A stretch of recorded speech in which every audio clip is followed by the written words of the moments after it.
After decades of trying every makeup trend, making countless mistakes, and finally discovering what actually works on mature skin, I have something to tell you that no 20-something beauty influencer can. The makeup advice that works for young skin will age you faster than anything else you could put on your face. I'm a grandmother who has lived through blue eyeshadow, frosted lipstick, heavy contouring, and every beauty trend you can imagine. I've watched my skin change, learned what enhances mature features versus what fights against them, and discovered the difference between looking made up and looking naturally radiant.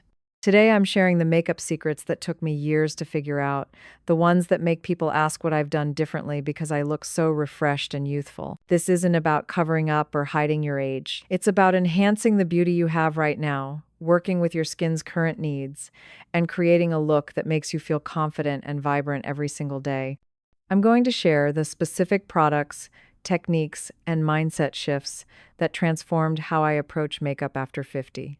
Before we dive in, make sure to subscribe because I'm always sharing real-world beauty wisdom for women who want to look their best at every age. And comment below telling me your biggest makeup frustration right now. I read every single comment and love connecting with you.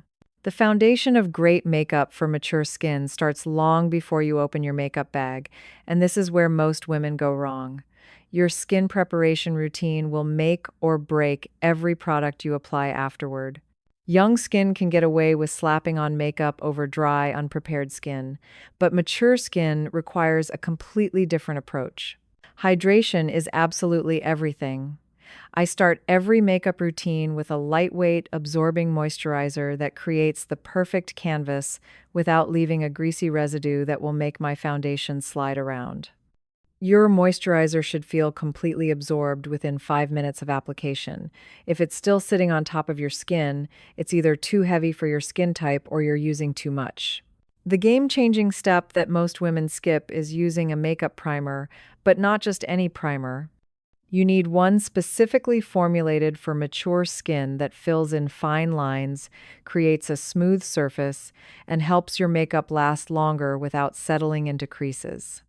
I apply primer only where I need it, focusing on areas where my makeup tends to fade first or where I have texture I want to smooth. Here's what no one tells you about primer application. You don't need to cover your entire face. I use it strategically on my T-zone where I tend to get oily, around my nose where foundation often disappears first, and on any areas where I have larger pores or fine lines. This targeted approach gives you all the benefits without creating a heavy, mask-like base. Foundation selection becomes critical as your skin matures, and the rules completely change from what worked in your 30s and 40s. The full coverage, matte foundations that hide everything also emphasize every line, dry patch, and texture issue on mature skin. Instead, you want foundation that enhances your natural skin while evening out your complexion. Look for foundations with light to medium coverage that have a natural or slightly luminous finish. These formulas blend seamlessly with your skin, provide coverage where you need it, and allow your natural skin texture to show through in a flattering way. The goal is for people to notice your beautiful skin, not your foundation. The biggest mistake I made for years was choosing foundation shades that were too light, thinking it would make me look younger. It actually had the opposite effect, making me appear washed out and emphasizing the contrast with my natural skin tone. Your foundation should match your neck and chest, not your face alone. Test shades along your jawline in natural light, and don't be afraid to mix two shades if you can't find your perfect match. Application technique matters even more than the foundation you choose. I use a damp beauty sponge to apply foundation, but the key is in the technique. Instead of wiping or rubbing the foundation across my skin, I use a gentle bouncing motion that presses the product into my skin. This creates a natural, skin-like finish while building coverage gradually. I work in thin layers, applying foundation only where I need coverage rather than painting my entire face. This might mean using more product around my nose and under my eyes where I have discoloration, while barely touching areas where my natural skin tone is even. The result is a complexion that looks like enhanced natural skin rather than makeup. The blending process is where patience pays off tremendously. I take my time blending each section before moving to the next, making sure there are no harsh lines or areas where the foundation looks heavy. Your foundation should disappear seamlessly into your natural skin tone at every edge. Concealer strategy changes dramatically for mature skin, and using it incorrectly can instantly add years to your appearance. The bright, full coverage concealers that work on young skin often look harsh and obvious on mature skin, settling into fine lines and creating an unnatural contrast with your foundation. Instead of using concealer to completely cover everything, I use it strategically to brighten and lift specific areas while working harmoniously with my foundation.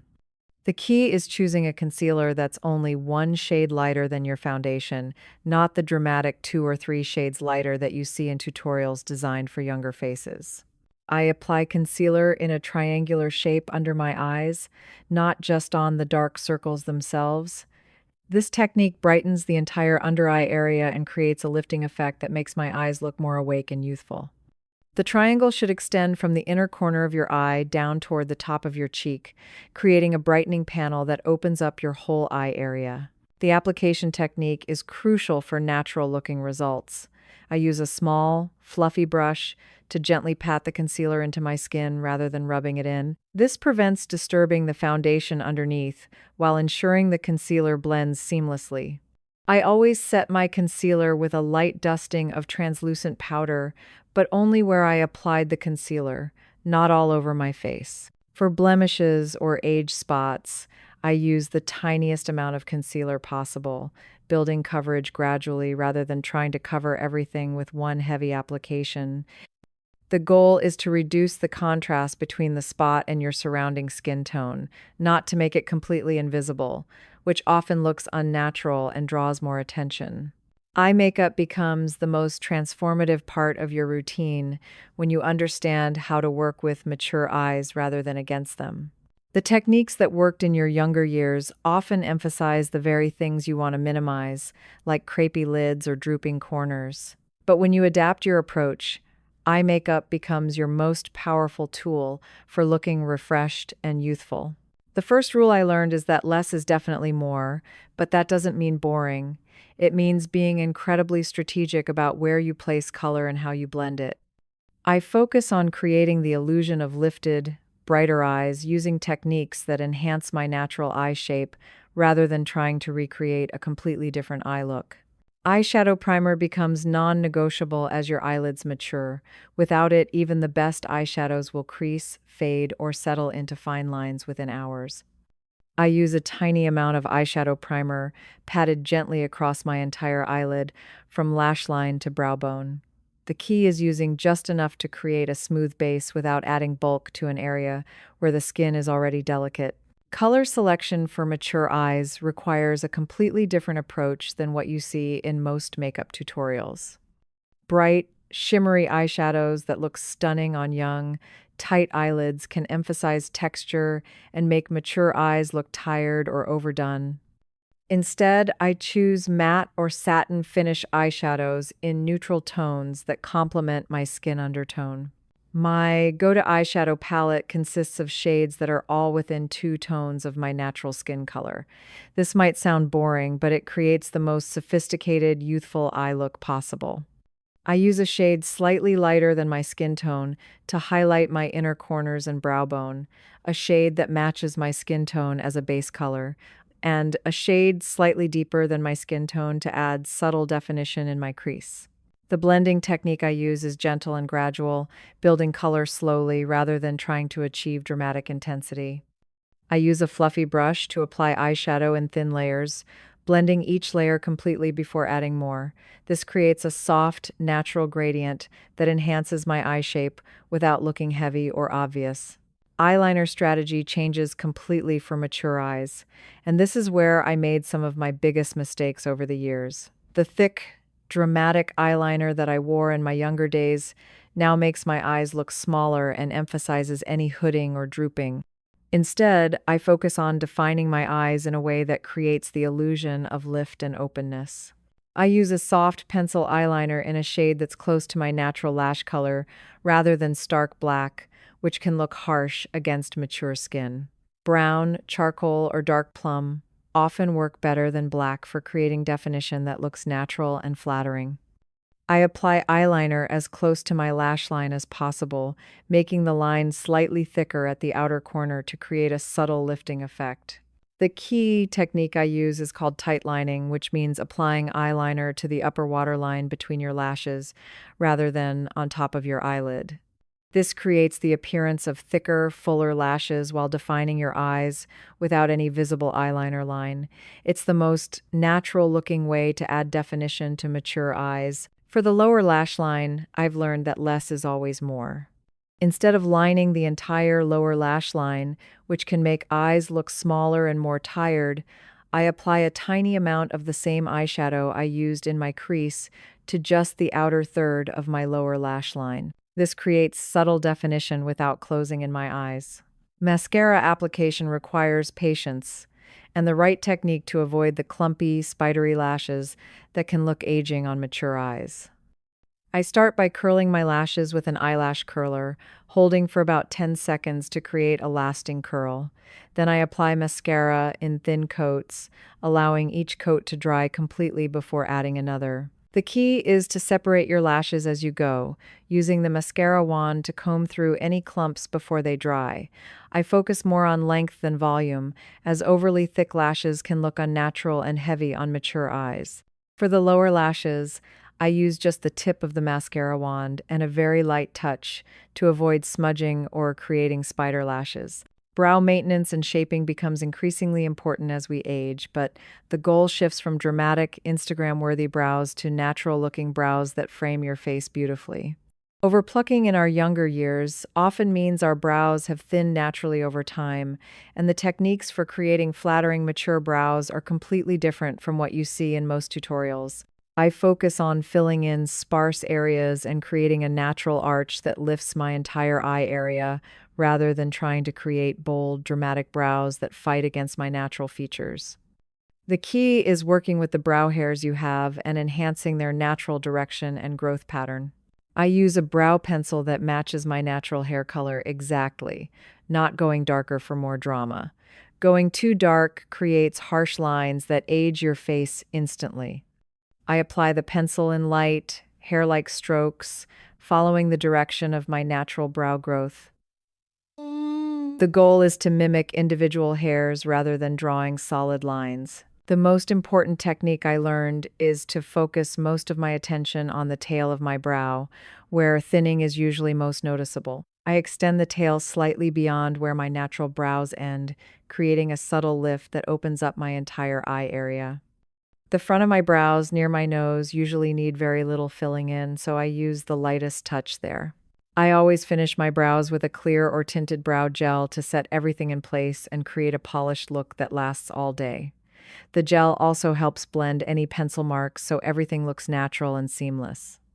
I brush the gel through my brows in upward strokes, which creates additional lift and makes my brows look fuller and more youthful. Cheek color becomes your best friend for creating a youthful, healthy glow, but the placement and application techniques that work for mature faces are different from what you see in most makeup tutorials.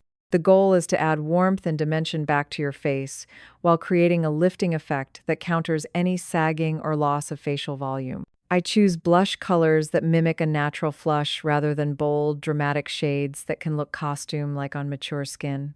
Soft peaches, warm roses, and muted corals work beautifully because they enhance your natural coloring rather than competing with it.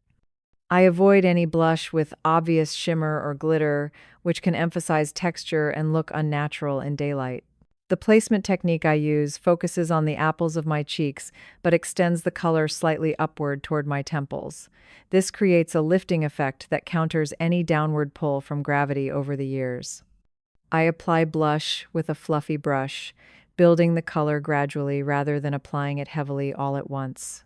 Here's the key technique that changed everything for me. I apply blush not just to the apples of my cheeks, but also lightly across the bridge of my nose and on my chin. This creates a natural, sun-kissed glow that looks like it's coming from within your skin rather than sitting on top of it. The result is a healthy, youthful radiance that makes people ask if you've been on vacation. Bronzer can be tricky on mature skin because it's easy to look muddy or overdone, but when applied correctly, it adds warmth and dimension that can take years off your appearance. I choose a bronzer that's only 1 or 2 shades deeper than my natural skin tone, avoiding anything with orange undertones that can look artificial. I apply bronzer very lightly to areas where the sun would naturally hit my face, focusing on my forehead, the high points of my cheeks, my nose, and my chin. The key is using a light hand and building the color slowly. I always tap excess product off my brush before applying because it's much easier to add more bronzer than to remove too much. The technique that makes the biggest difference is blending bronzer down onto my neck and décolletage so there's no obvious line where my makeup stops. This creates a seamless, natural look and prevents the mask-like appearance that happens when your face is a different color than your neck. Lip color choices become increasingly important as we age because the wrong shades can make your teeth look yellow, emphasize fine lines around your mouth, or drain color from your entire face. The good news is that finding the right lip colors for mature skin often means choosing shades that are incredibly flattering and sophisticated. I avoid extremely matte liquid lipsticks that can settle into fine lines and make my lips look smaller and drier. Instead, I choose lipsticks with a creamy or satin finish that provide good color payoff while keeping my lips looking smooth and hydrated. Lip glosses can work beautifully too, but I choose ones that aren't too sticky or shimmery. The colors that work best are those that enhance my natural lip color rather than completely transforming it. I look for shades that are 2 to 3 tones deeper than my natural lips, which provides definition and polish without looking overdone. Berry tones, warm roses, and muted corals tend to be universally flattering on mature skin. Here's a technique that makes any lipstick look more polished and professional. I line my lips with a lip liner that matches my lipstick exactly, not going outside my natural lip line but defining it clearly. This prevents lipstick from bleeding into fine lines and makes the color last much longer throughout the day. I apply lipstick with a brush rather than directly from the tube, which gives me more control and creates a smoother, more even application. I build the color in thin layers, blotting between applications to create a long-lasting, natural-looking finish that won't transfer onto coffee cups or glasses. The finishing touches that pull everything together are often the most overlooked steps, but they make the difference between looking good and looking absolutely polished and put together. These final steps take just a few minutes but dramatically improve the longevity and overall appearance of your makeup. Setting powder is essential, but the way you apply it matters tremendously. I use a very light dusting of translucent powder only where I tend to get oily or where I want my makeup to last longest. This usually means my T-zone and under my eyes where I applied concealer. I use a fluffy brush to apply powder in pressing motions rather than sweeping, which disturbs the makeup underneath. The final step that makes everything look cohesive and professional is adding a subtle highlight to the high points of my face. I choose a highlighter that's very close to my skin tone with just a hint of luminosity, avoiding anything too shimmery or metallic that can emphasize texture on mature skin. I apply highlighter sparingly to the tops of my cheekbones, the bridge of my nose, my cupid's bow, and just under my brow bone. The key is using the lightest possible touch and building the glow gradually. The goal is to look naturally radiant, not like you're wearing obvious makeup. Throughout this entire process, the most important thing I've learned is that confidence is the most beautiful thing you can wear. When you feel comfortable and authentic in your makeup, it shows in how you carry yourself and how others respond to you. The goal isn't to look 20 again, it's to look like the most radiant, polished version of yourself right now. These techniques took me years to perfect through trial and error, and I hope sharing them saves you time and helps you feel absolutely beautiful in your own skin. Remember, the best makeup enhances who you are, rather than hiding who you are. If this video helped you see makeup in a new way, please subscribe for more real-world beauty advice that celebrates and enhances your natural beauty at every age. I'd love to hear from you in the comments. What's the one makeup technique you're most excited to try, or what's been your biggest makeup challenge as your skin has changed? Your questions and experiences help me create content that truly serves this wonderful community of women supporting each other.